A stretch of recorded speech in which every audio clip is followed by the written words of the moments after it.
We're speaking to Lana Ackerman this morning, and why is she in studio, you asked? Well, just as promised, we're speaking about the importance of communication in relationships. Just like you watch us every single morning and you send us a mail telling us how much you love the show or what you'd like to see us change, she's going to help us today figure out how to communicate better with the people in our lives. Lana, how are you? I'm very good. How are you? I'm great, thanks. Wonderful. Good. So when we say relationships, immediately we think of the immediate ones, you know, my husband or my wife or my brother or my sister. But what exactly does the word relationship entail?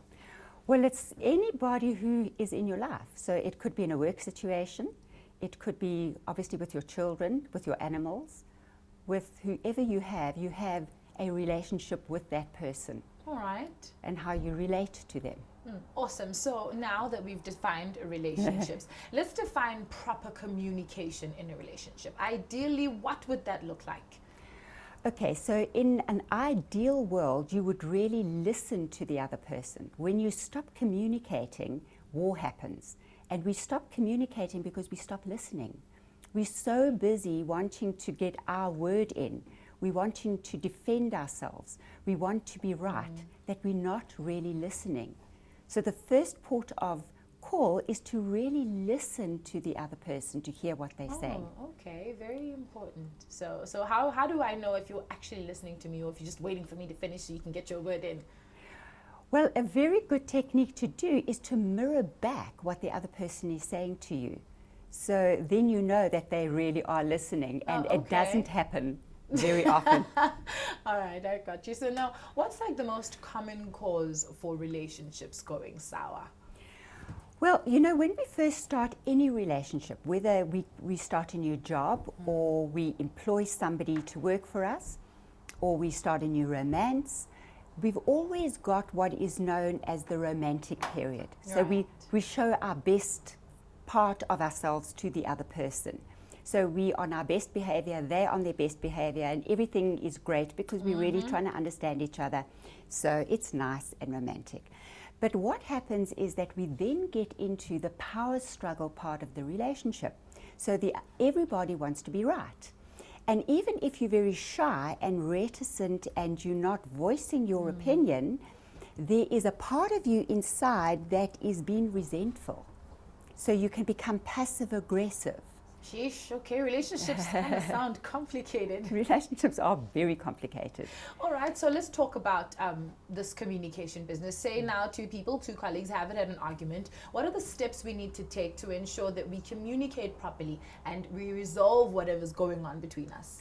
Okay, well, the first thing to do is to know that the other person has a valid point of view. Even if you don't agree with their point of view is valid. You know, I always say to people, if you drop a coin on the floor, which is heads, which is tails, which is right, which is wrong. So it's to really listen to what the other person is saying, get into their world. So that's the first thing to do. Then the next thing to do is to mirror what they're saying. So what I hear you say is, and you mirror back what they've said to you. I got you. Then you want to say, I understand that you must be feeling, or I understand that you must be thinking, so that you really have some sympathy for where they're at. Okay. And then you want to validate what they are feeling or thinking or saying by saying, it makes sense to me because, and then why you think it would make sense, even if you don't agree with it. So does this mean that we always have to agree with other people, with what other people are saying? Absolutely not. We never have to agree with the other person. It's about making a concerted effort to understand where they are coming from. Oh, okay. Awesome stuff. So now you want to give us an example of how to properly communicate, even if I don't agree with you and you don't agree with me. So let's do that. Okay. Let's do that. Teach us how we get through a proper conversation and people keep their heads on. Okay, so let me ask you this. What really upsets you in a working relationship? In a working relationship, let's see. Slacky people. Slacky people. So what I hear you say is that when people don't do their jobs to the best of their ability, it upsets you. Pet peeve. It upsets you. Seriously upsets Seriously upsets you. Okay. So I can understand that you must be getting really upset about it and you're not able to do your part of the job properly because they're making you look bad because they are Yes. slack. And we're supposed to be a team, which makes both of us look bad. Right. Okay, so I can then, it makes sense to me that you would then think that they're not being supportive enough in the work environment for you to be able to do your job to the best of your ability.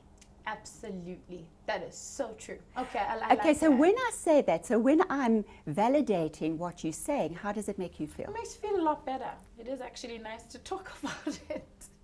All right, so that's how we go through a proper conversation, or those conversations that are necessary. Difficult Those conversation. difficult ones. I got you. Right. Awesome. So now, Lana, we know that you do this not only for me, but for lots of other people out there who need your service. How can people get a hold of you if they'd like to communicate better? Well, they can email me on lana@aca.co.za, or they can go to my website, which is emotionalfreedom.co.za. All right. Now, last question. What if I come to you, right, and I've got problems with someone at work, and I feel they're a bad communicator? Does coming to you and getting assistance from you make me a better person, even though that other person has no clue what I'm doing? How does it work? Will it not be all one way if I'm constantly acknowledging and I'm being the bigger one? Do you know, the thing is that everything is about an inside job. You can't change the other person. You can only change yourself. So if you become a better communicator, you're going to encourage the other person to do their part in it. You know, seek first to understand, to be understood. If the other person feels understood, they're more likely to listen to your point of view. Okay, makes sense. Awesome stuff. Well, Lana, it's always such a pleasure having you in studio. Thank you very, very much. Thank you. And we look forward to having you again. Thank you very much. Well, we hope you've learned how to have a critical, communicative relationship, and we hope that you've learned how to acknowledge the other party's feelings and thoughts and emotions. Remember, always stay calm, be a big person, and if you absolutely positively can't, you can drop us a mail and tell us how angry you are. That's gma@planetimage.co.za. Lana offers classes, and yes, she can come see you or you can come see her. But on that note, we hope we've informed and entertained you. Have a great morning.